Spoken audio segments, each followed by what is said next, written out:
Аллах Таалам бардыгыбызга дин берген. Кимдин жашоосунда дин боло турган болсо, мейли ал эркек болсун, мейли ал аял болсун. Мейли ал ден соолугу бар болсун, жок болсун, бирок кимдин жашоосунда дин боло турган болсо бактылуу болот. Бай болсун, кедей болсун айырмасы жок. Ал эми дин деген эмне? Дин дегенди биз түшүнөбүз туугандар, ушул намаз окуп койсо дин болсо керек. Орозо кармап койсо дин болсо керек. Ажылыкка барып койсо, умрага барып койсо ушул дин болсо керек. Аллах Таалам адам баласына динди берди, адам баласын кыйнаш үчүн эмес. Тескерисинче, бактылуу болсун дүйнөдө, ахиретте деп Аллах Таалам бизге толук динди берди. Кимдин жашоосунда толук дин боло турган болсо, ошол адам бактылуу болот. Ал эми дин деген эмне десе туугандар, адам баласынын бири-бирине болгон каалоолорун Аллах Таалам бири-бирине дин кылып бериптир. Мисал кыла турган болсок, бардыгыбыз базарга барабыз. Базарга барып жатканда ушул жолкусунда алданып калбасам экен, өткөндө алданып калдым эле. Эми ушул жолкусунда барганда алданып калбасам экен деп барабыз. Эми ушул кардардын каалоосун Аллах Таалам сатуучуга дин кылып берген туугандар. Кандайча? Пайгамбарыбыз айтты, чынчыл соодагерлер кыямат күнү кимдер менен? Шейиттер менен бирге тирилет деди. Жана соодада береке бар деди.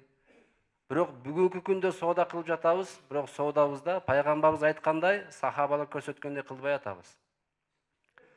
Пайгамбарыбыз айтты, кимде ким саткан товарын кайра көтөрүп келсе, сатып алган адам, кайра ошону алып, кабыл кылып кайра тыйынын кайтарып бере турган болсо, анда бейиштин ортосунан ага кан сарай берилет деди.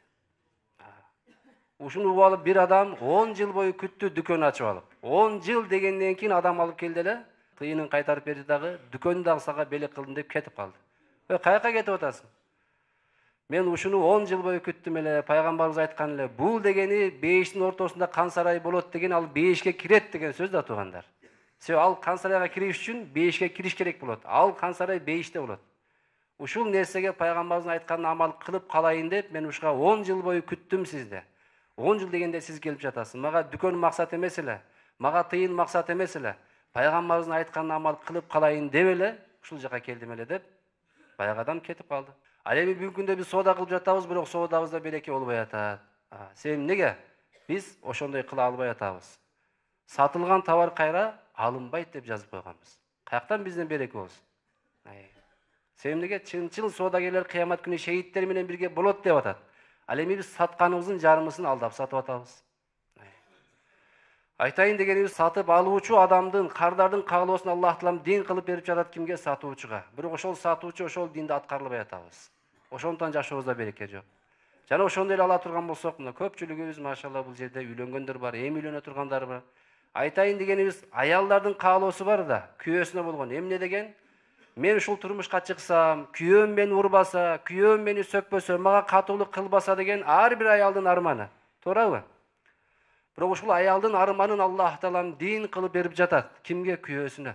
Сиздер менен биздерге. Дин кылып берди. Кандайча? Пайгамбарыбыз айтты. Силердин араңардагы эң жакшы адам аялдарына жумшак мамиле кылган, үй бүлөсүнө жумшак мамиле кылган деди.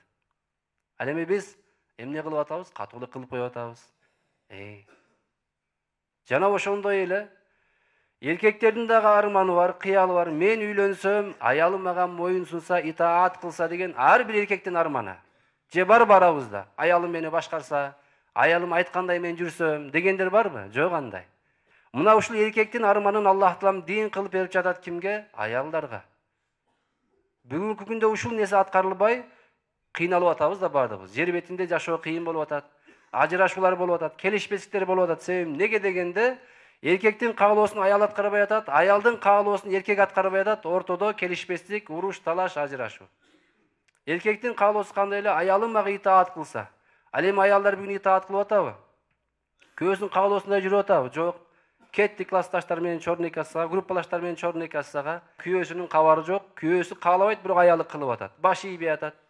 Ал эми пайгамбарыбыздын окуясы келет го. Пайгамбарыбыз канчалык кыйналып, чарчап келсе дагы, бирок Фатима энекебиздин кызынын үйүнө келип туруп акыбалын сурайт эле. Бир күнү Фатима энебиз пайгамбарыбызга аягынан элсе, атаке, күйөөмдү капа кылып алдым. Бирок кайра айланып атып, тегеренип атып, кыскасы күйөөмдү акыр таарын үчүн жаздым дегенде пайгамбарыбыз, эгерде Фатима кызым, Күйөөң сага капа болуп турган учурда сага кокус өлүм келе турган болсо, анда сенин жаназаңды окутмак эмесмин деди.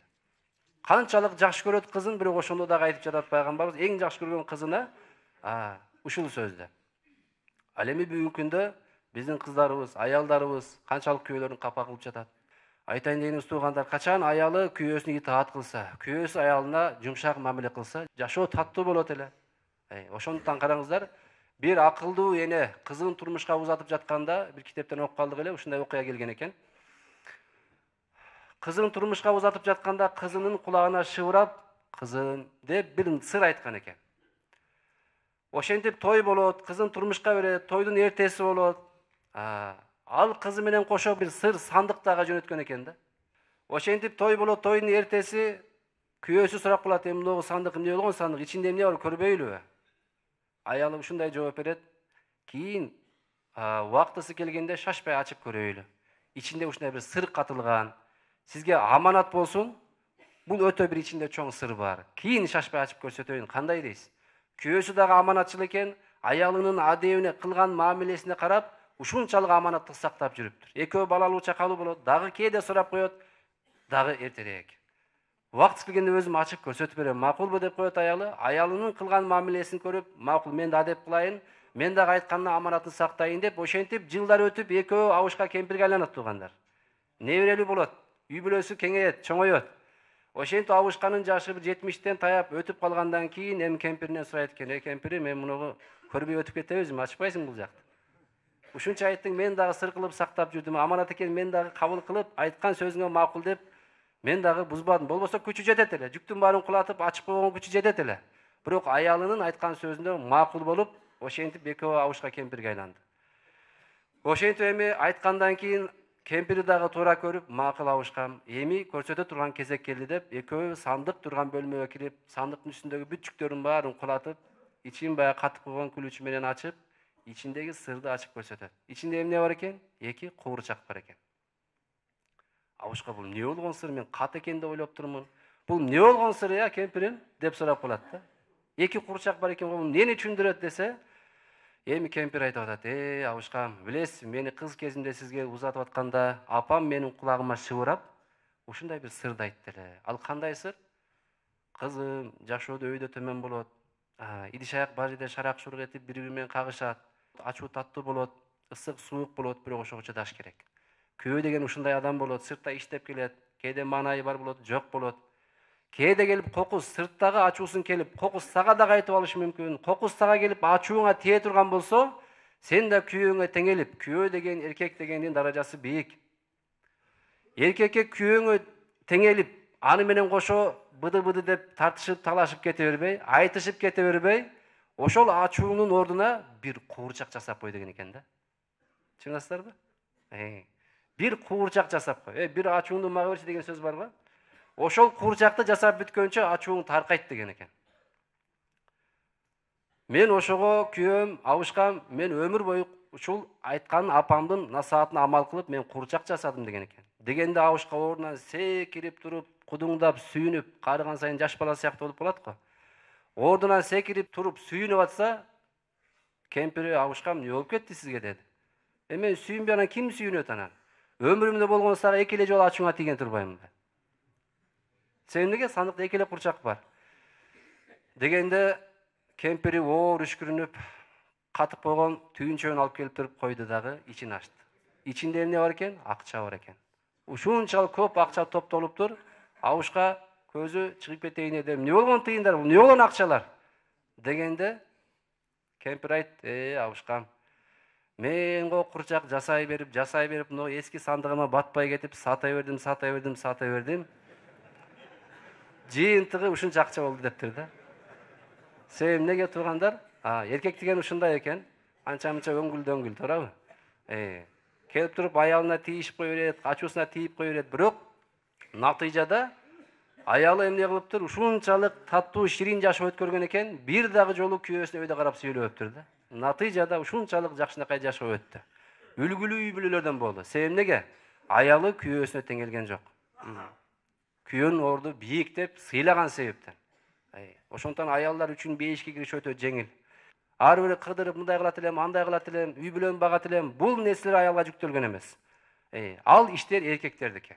Ошого баардыгыбыз эмне кылайлы? Айтылган уккан сөздөргө амал кылышка Аллахым мүмкүнчүлүк берсин.